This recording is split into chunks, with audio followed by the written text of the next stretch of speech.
Movie शुरू होती है और हमें एक प्रेग्नेंट लेडी दिखाई जाती है जिसका नाम नतालिया होता है और तब ही उसकी डिलीवरी का टाइम भी आ चुका होता है और उस वक्त नतालिया की मदर अलीना भी उसके साथ होती है। नतालिया की तबीयत खराब होना शुरू हो जाती है और उसकी माँ फौरन उसे हॉस्पिटल ले जाती है, लेकिन रात काफी हो चुकी होती है इसलिए हॉस्पिटल में ज्यादा डॉक्टर अवेलेबल नहीं होते। लेकिन वहाँ पर एक नर्स होती है जो उसकी डिलीवरी कर देती है और नतालिया का बच्चा पैदा हो जाता है। लेकिन सब उस बच्चे को देखकर काफी हैरान और परेशान हो जाते हैं क्योंकि उन लोगों को उस चीज पर यकीन नहीं आ रहा था जो वो देख रहे थे, क्योंकि बच्चा पैदा होते ही हवा में फ्लाई करना शुरू हो जाता है। नतालिया भी ये देखकर काफी हैरान हो जाती है और वो अपनी मदर को कहती है कि हमारे यहाँ एक एंजल बच्चे की पैदाइश हुई है। लेकिन नतालिया की मदर एक समझदार और एक्सपीरियंस लेडी होती है और वो फौरन समझ जाती है कि बच्चा अब नॉर्मल है और ऐसा ही होता है क्योंकि वो बच्चा विदाउट ग्रेविटी पैदा होता है। वो लोग काफी पुअर प्रोटेक्टेड लोग होते हैं और फौरन हॉस्पिटल को छोड़कर चले जाते हैं, जबकि नर्स उन्हें काफी समझा रही होती है कि अभी उनके जाने का टाइम नहीं हुआ, लेकिन वो उसकी नहीं मानते और अपने घर आ जाते हैं। जब वो लोग घर आ जाते हैं तब नतालिया की मदर उसे एक अजीब सा क्वेश्चन पूछती है। वो पूछती है कि तुम याद करो कि इस बच्चे का बाप कौन है, लेकिन नतालिया को याद नहीं आ रहा होता कि उस बच्चे का बाप कौन है। फिर उसकी मदर उसे बताती है कि ये कोई नॉर्मल बच्चा नहीं है और इस बात को हमें राज रखना, और अगर इस बात का किसी को पता चल गया तो हमें कई मुसीबतों का सामना करना पड़ सकता है। फिर वो बच्चे का नाम सिलेक्ट करते हैं,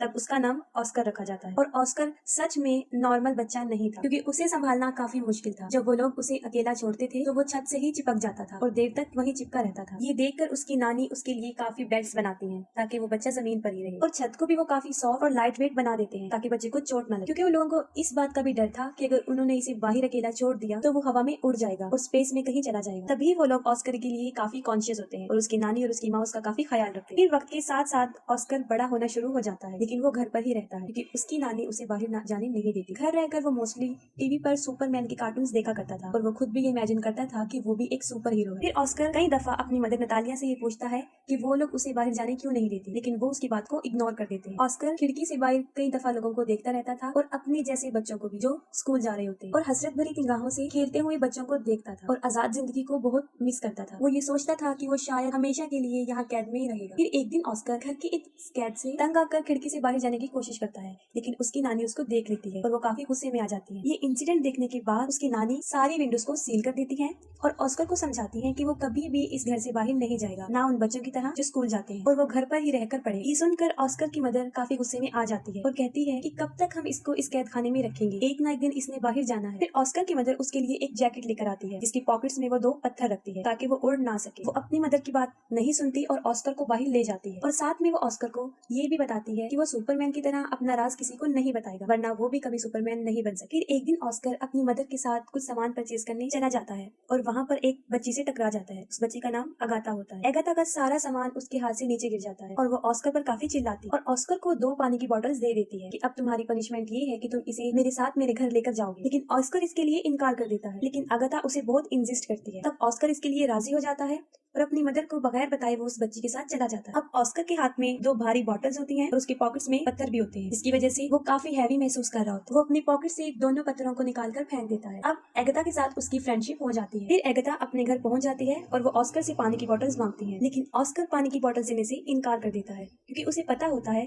कि अगर उसने ये पानी की बॉटल उसे दे दी तो वो हवा में उड़ जाएगा। क्योंकि एगाथा ना समझ होती है और वो ऑस्कर से बॉटल छीन लेती है। जैसे ही वो ऑस्कर से बॉटल लेती है वो हवा में उड़ जाता है। वो जगह चारों तरफ से काफी बंद होती है, इसलिए ऑस्कर ज्यादा ऊंचा नहीं उड़ता। एगाथा ये देखकर काफी हैरान हो जाती है और चिल्लाकर उसे सुपरमैन कहती है। ऑस्कर उससे हेल्प मांगता है। ये सुनकर एगाथा फौरन अपने रूम में जाती है और अपना एक पिंक कलर का बैग उठाकर लाती है जो पत्थरों से भरा होता है, और उनका आइडिया ये था कि इन पत्थरों को वो अपनी पॉकेट्स में रखेगा, जो कि एक अच्छा आइडिया था। उनका ये प्लान अच्छा साबित होता है और ऑस्कर नीचे आ जाता है। फिर उनकी गहरी दोस्ती हो जाती है। फिर ऑस्कर एगाथा को कहता है कि तुम प्रॉमिस करो कि इस बात को सीक्रेट रखोगी और किसी को नहीं बताओ। और दूसरी तरफ ऑस्कर के गायब होने की वजह से उसकी मदर और उसकी नानी काफी परेशान होती है। वो उसे काफी ढूंढती है और वो ये सोच लेती है कि वो शायद हवा में उड़ गया है, क्योंकि जो पत्थर उसकी मदर ने उसकी पॉकेट में रखे होते हैं वो उन्हें जमीन पर गिरे हुए मिलते हैं। फिर ऑस्कर उसी बैग के साथ जो एगाथा ने उसे दिया था घर आ जाता है और अपनी मदर को एगाथा के बारे में बताता है। फिर उसकी मदर उसे पूछती है कि कहीं तुमने अपना राज उसे तो नहीं बता दिया, लेकिन वो अपनी मदर से झूठ बोल देता है कि मैंने नहीं बताया। फिर ऑस्कर और एगाथा कई दिन तक एक दूसरे से मिलते रहते थे। फिर एक दिन ऑस्कर की मदर को इस बात का पता चल जाता है कि एगाथा उस राज के बारे में जानती है। फिर उसी दिन के बाद उसकी मदर उसे एगाथा से मिलने नहीं देती, जबकि एगाथा काफी दफा ऑस्कर से मिलने उनके घर पर आती थी, लेकिन नतालिया उसे दरवाजे से ही भेज देती। फिर उन लोगों के आसपास के लोग उन्हें मशकूक निगाहों से देखने लगे, क्योंकि उन्हें ऐसा लग रहा था कि शायद ऑस्कर की मदर और नानी उसके साथ बुरा सलूक करती हैं,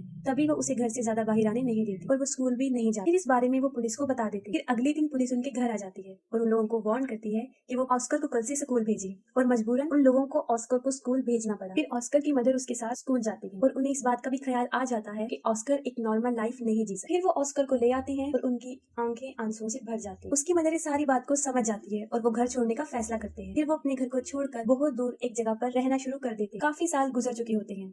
अब ऑस्कर भी जवान हो जाता है। उसकी मदर काफी ओल्ड हो जाती है और उसकी नानी की डेथ हो जाती है। और ऑस्कर के पास अब तक वो बैग होता है जो एगाथा ने उसे दिया होता है। वो उस बैग को कभी भी अपने से दूर नहीं करता था। इवन कि सोते वक्त भी वो उसे अपने साथ लेकर सोता था। लेकिन आज भी उसका लाइफ स्टाइल जीने का वही तरीका, घर में रहकर ही वो जिंदगी गुजारता और उसकी जिंदगी सीक्रेट पर ही चल रही होती है। ऑस्कर की मदर और वो एक दूसरे का बहुत ख्याल रखते थे। ऑस्कर अब अपनी जिंदगी से फेडअप हो गया था। इस राज को छुपाते हुए वो काफी तंग आ चुका है। फिर वो सोचता है कि अगर दुनिया को उसके बारे में पता चल जाएगा तो वो थोड़े ही वक्त में पूरी दुनिया में मशहूर हो जाएगा, जैसे उसका आइडियल मैन सुपरमैन। और उसके ऊपर बहुत से लोग किताबें भी लिखेंगे। लेकिन उसकी मदर ऐसा कुछ नहीं चाहती। लेकिन उसकी मदर उसे समझाती है कि ऐसा कुछ नहीं हो, क्योंकि उसकी मदर को ऐसा लगता था कि अगर दुनिया को इस राज का पता चल गया तो वो उसे खो देगी। फिर वो अपनी माँ की खातिर सब्र कर लेता है, लेकिन फिर उसका सब्र खत्म होना शुरू हो जाता है और एक दिन वो अपनी मदर को बगैर बताए घर से बाहर चला जाता है। फिर वो एक मैजिक शो में चला जाता है जहाँ लोगों के टैलेंट को दिखाया जाता है और वो पहली मर्तबा अपने टैलेंट को दिखाने वहाँ चला जाता है। फिर उसी रात वो शो हिट हो जाता है और उसकी माँ भी ये वो शो देख लेती है। इस मामले में ऑस्कर की मदर बेबस थी। काफी लोग ऑस्कर को टीवी पर देख चुके होते हैं और वो फेमस भी हो चुका होता है। फिर अगले दिन वो एक आदमी जिसका नाम डेविड होता है उससे मिलता है और असल में वो आदमी कंटेंट एजेंट होता है। वो ऑस्कर को कहता है कि मैं तुम्हारी मशहूर होने में मदद कर सकता हूँ। हम बहुत बहुत बड़े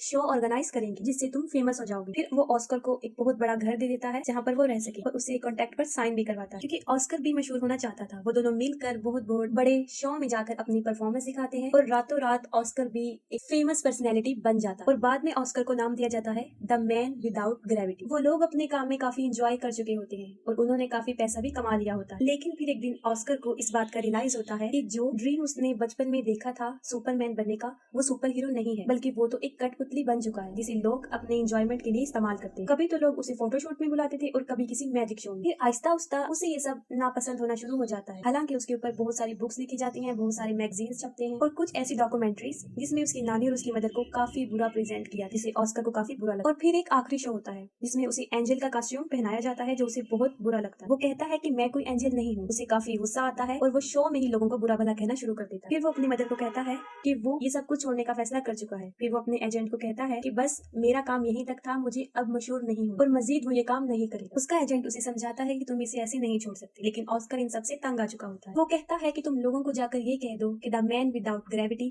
मर चुका है या हवा में कहीं पर उड़ गया। फिर वो अपनी माँ को भी गुड बाय कह देता है क्योंकि वो एक अलग जिंदगी जीना चाहता है। और अगले दिन न्यूज पर ये खबर आ जाती है कि द मैन विदाउट ग्रेविटी मर चुका है और बहुत से लोग उस पर तरह तरह के क्लेम करते हैं। ऑस्कर की माँ अब अकेली रहना शुरू हो जाती है और कई विजिटर्स ऑस्कर के बारे में पूछने उनके घर आते जाते थे, लेकिन वो कुछ भी उन लोगों को नहीं बता। और फिर काफी साल गुजर जाते हैं। फिर ऑस्कर की मदर की भी डेथ हो जाती है, लेकिन ऑस्कर अभी तक जिंदा था। वो एक अलग लाइफस्टाइल से अपनी जिंदगी गुजार रहा था। उसने काफी बड़ी दाढ़ी रख ली थी और व्हील चेयर पर रहता था ताकि दुनिया को कभी भी उसके सीक्रेट का पता ना चले। वो अपना नाम भी चेंज कर चुका था और एक होटल में रिसेप्शनिस्ट की जॉब करने लगा। सब लोग उसके साथ काफी अच्छा ट्रीट करते थे। और एक दिन उसकी बचपन की फ्रेंड एगिता उससे मिलती। वो ऑस्कर को उस पिंक बैग की वजह से पहचानती है जो आज भी ऑस्कर के साथ था, जो उसे बचपन में उसने दिया था। और उस बैग की वजह से ही वो जमीन पर रहा और उसकी शादी भी नहीं हुई। वो दोनों एक दूसरे से मिलकर काफी खुश हो जाते हैं, लेकिन एगिता अपनी जिंदगी से सेटिस्फाई नहीं थी क्योंकि अब एगिता का कैरेक्टर अच्छा नहीं रहा। उसका मकसद सिर्फ पैसे कमाना बन गया। वो काफी मरतबा कई मेल्स के साथ उसी हॉस्पिटल में आया करती थी जहाँ पे ऑस्कर था, जिसे देखकर ऑस्कर को बहुत बुरा लगता था। ऑस्कर कई दफा अपने दिल की बात एगिता के सामने एक्सपोज करता है, लेकिन वो काफी बदल चुकी होती है और उसकी बातों को इग्नोर कर देती है। इस बात से साफ जाहिर हो जाता है कि ऑस्कर ने अभी तक उसे अपने दिल से नहीं निकाला। एगिता के बदलने की वजह ये थी क्योंकि उसने काफी दुखों में जिंदगी गुजारी थी और ऑस्कर भी उसे छोड़कर चला गया था। फिर वक्त के साथ साथ वो एक दूसरे को अंडरस्टैंड कर लेते हैं और दोनों शादी कर लेते हैं और फिर उसी घर में रहना शुरू कर देते हैं जहाँ वो बचपन में रहा करते थे। और यहाँ पर मूवी एंड हो जाती है।